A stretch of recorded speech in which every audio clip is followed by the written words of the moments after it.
Hi everyone, welcome back to Abhyasana channel. Department of employment and training, industrial training institutes, ITI, IMS మీద ఇది. So మనకు ఆంధ్రప్రదేశ్ రాష్ట్రంలో మనకి ఏంటంటే ఐటీఐ మరి అడ్మిషన్కి నోటిఫికేషన్ రావడం జరిగింది 2024-25 సంబంధించి.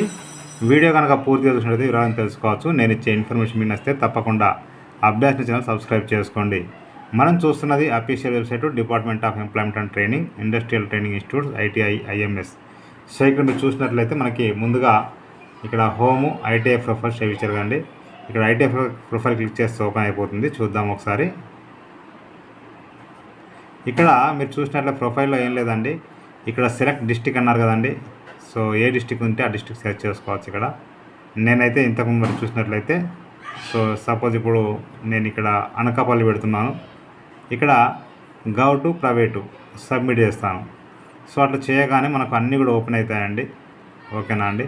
సో ఇక్కడ ఏంటంటే గౌట్ ఐటీఐ నర్సీపట్నంలో ఎన్ని సీట్లు ఉన్నాయి, అంటే ఏమేమి కోర్సులు ఉన్నాయి, ఫిట్టరా, ఎలక్ట్రానిక్ మెకానికా, వెల్డరా, ఎలక్ట్రీషియనా, మెకానికల్ డీజిలా, తర్వాత ఇది ప్రైవేట్ అండి. ఓకేనండి. ప్రైవేటు గౌట్ ఉంటుంది, ప్రైవేట్ ఉంటుంది. ఓకేనా. సో ఇట్లా మీరు చెక్ చేసుకోవచ్చు అండి. మీకు ప్రైవేట్ నేస్తే ప్రైవేట్ పెట్టుకోవచ్చు, గౌట్ నేస్తే గౌట్ పెట్టుకోవచ్చు. ఓకేనా అండి. సో అది మీ ఇంట్రెస్ట్. ఇక్కడ మీరు చూసుకొని అందులో మీకు దగ్గరలో ఏ కాలేజ్ ఉంది, ఏ కోర్స్ ఉంది చూసుకోవచ్చు అండి.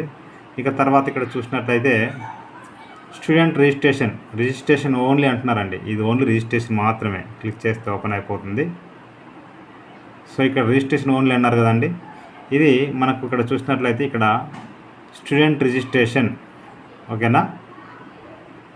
ఇది క్లిక్ చేసింది, ఇది అయిన తర్వాత మాత్రమే మనము అప్లై చేసుకోవడానికి అవకాశం ఉంటుంది. సో ఇది క్లిక్ చేస్తే మనకు ఓపెన్ అయిపోతుంది. ఇక్కడ రిజిస్ట్రేషన్లో ఏం లేదండి, మీరు 8th క్లాస్ చదివారా, 10th క్లాస్ చదివారా ఇక్కడ అడుగుతారు. ఓకేనా. సో మళ్ళీ సెలెక్ట్ బోర్డు, ఆంధ్రప్రదేశా లేకపోతే తెలంగాణ, వేరే ఇక్కడ స్టేటా, ఇట్లా మొత్తం ఇవ్వడం జరిగింది. ఏదైతే అది మీరు ఇక్కడ ఇవ్వాల్సి ఉంటుంది.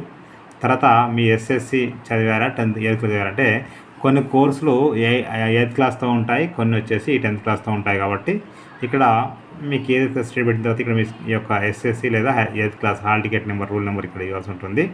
ఇయర్ ఆఫ్ పాసింగ్, ఎప్పుడు పాస్ అయ్యారు, రిజల్ట్ టైపు జీపీ అయినా మార్క్సా ఏది ఇవ్వాల్సి ఉంటుంది. ఇక్కడ కనిపిస్తున్న క్యాప్చా ఎంటర్ చేసి ప్రొసీడ్ అంటే మీకు రిజిస్ట్రేషన్ ఫామ్ ఓపెన్ అయిపోతుంది. ఆ విధంగా రిజిస్ట్రేషన్ కంప్లీట్ చేసుకోవచ్చు. ఇవి పేజ్ 1. ఓకేనా అండి. So admissions. ఇక నెక్స్ట్ ఇక్కడ ఈ రిజిస్ట్రేషన్ కంప్లీట్ అయిన తర్వాత చూడండి, ఇక్కడ student apply for ITI form ఉంది కదండి. ఇక్కడ స్టార్టింగ్ పేజ్ ఇచ్చి చూసారు కదా, స్టార్టింగ్ పేజ్లో ఇచ్చారు. సో ఇక్కడ క్లిక్ చేసినప్పుడు మనకి ఇంతకుముందు చెప్పినట్టుగా అప్లై ఇక్కడ ఓపెన్ అవుతుంది కదండి. ఇక్కడ మీ SSC hall ticket number, date of birth, registration ID, ఇంత రిజిస్ట్రేషన్ చేసుకున్నాం కదా. ఆ రిజిస్ట్రేషన్ అయిపోయాక మీ యొక్క మొబైల్ నెంబర్కి, ఈమెయిల్ ఐడికి రిజిస్ట్రేషన్ ఐడి వస్తుంది. ఆ రిజిస్ట్రేషన్ ఐడికి ఎంటర్ చేసి ఇక్కడ కనిపిస్తున్న ఈ క్యాప్చా ఎంటర్ చేసి సబ్మిట్ అంటే మీకు అప్లికేషన్ ఫామ్ అనేది ఓపెన్ అయిపోతుంది. ఆ విధంగా మీకు నచ్చిన ఐటీఐ, మీ అందుబాటులో ఉన్న కాలేజు, కోర్సు అన్నీ మీరు సెలెక్ట్ చేసుకోవాల్సి ఉంటుంది. ఫోటో, సిగ్నేచర్ స్కాన్ చేసి అప్లోడ్ చేయాల్సి ఉంటుంది. ఇంకా 10th class map sheet memo కానీ, క్యాస్ట్ సర్టిఫికేట్ కానీ, సో పిహెచ్ క్యాండిడేట్ సర్టిఫికేట్ కానీ ఏదైనా ఉన్నట్లయితే స్కాన్ చేసి అప్లోడ్ చేయాల్సి ఉంటుంది. ఓకేనా అండి. సో నెక్స్ట్ చూసినట్లయితే చూడండి ఒకసారి, ఎడిట్ రిజిస్ట్రేషన్ కానీ మిస్టేక్ అయింది అనుకోండి, మళ్ళీ మనం ఎడిట్ చేసుకోవాల్సి ఉంటుంది కదండి. అప్పుడు ఇక్కడ మీ SSC hall ticket number, date of birth, registration ID, captcha enter చేసి సబ్మిట్ అంటే మీరు ఎడిట్ చేసుకోవచ్చు. ఏదైనా మిస్టేక్స్ ఉంటే, లేకుంటే అవసరం లేదండి. ఇక చివరిగా ఫర్గాట్ రిజిస్ట్రేషన్ అంటే మనం ఇక్కడ అప్లై చేసుకునేటప్పుడు రిజిస్ట్రేషన్ ఐడి లేకపోతే అప్లికేషన్ మనం ఇక్కడ అప్లై చేసుకునేటప్పుడు రిజిస్ట్రేషన్ ఐడి, ఎడిట్ చేసేటప్పుడు రిజిస్ట్రేషన్ ఐడి మనం మర్చిపోతే కనుక అక్కడ ఇక్కడ మనకి ఇచ్చారు ఫర్గాట్ రిజిస్ట్రేషన్ ఐడి, ఇక క్లిక్ చేస్తే ఓపెన్ అయిపోతుంది. సో ఇక్కడ మన యొక్క SSC hall ticket number, date of birth, ఈ క్యాప్చా ఎంటర్ చేసి సబ్మిట్ అంటే రిజిస్ట్రేషన్ ఐడి అనేది మొబైల్ నెంబర్కి, ఈమెయిల్ ఐడికి వస్తుంది. నేను డిస్క్రిప్షన్ లింక్ అయితే ఇస్తాను. క్లిక్ చేస్తే ఓపెన్ అయిపోతుంది. ప్రతి ఒక్కరికి షేర్ చేయండి, ఫార్వర్డ్ చేయండి. మీకు నచ్చితే మీరు లైక్ చేయండి, షేర్ చేయండి, కామెంట్ చేయండి, సబ్స్క్రైబ్ చేయండి. Thank you so much. So 8th, 10th ఎవరున్నా కూడా అప్లై చేసుకోవచ్చు. మీ ఇంట్రెస్ట్ అండి. Thank you so much.